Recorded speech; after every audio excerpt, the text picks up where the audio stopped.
नहीं पाए, लेकिन फिर क्या सोच के उतरे थे कि जब 150 का स्कोर आपके पास था?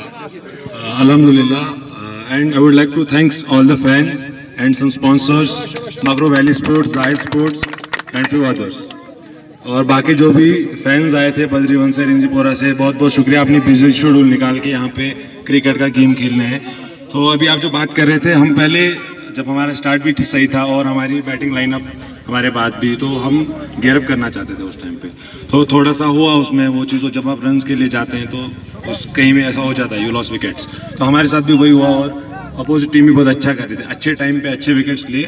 तो फिर भी हमारा, मैंने आपको बताया था शायद कि ठीक है, सेफ स्कोर है, डिफेंड कर सकते हैं, because they are some bowlers, they are some quality pacers, they are some quality spinners like Shaukat भाई, and we have some youngsters like Shahid. He bowled last death overs very nicely, and I think Waqar bhai bowled well, but I give credit to Shahid. He brilliantly bowled at that time, at exact time. Yes.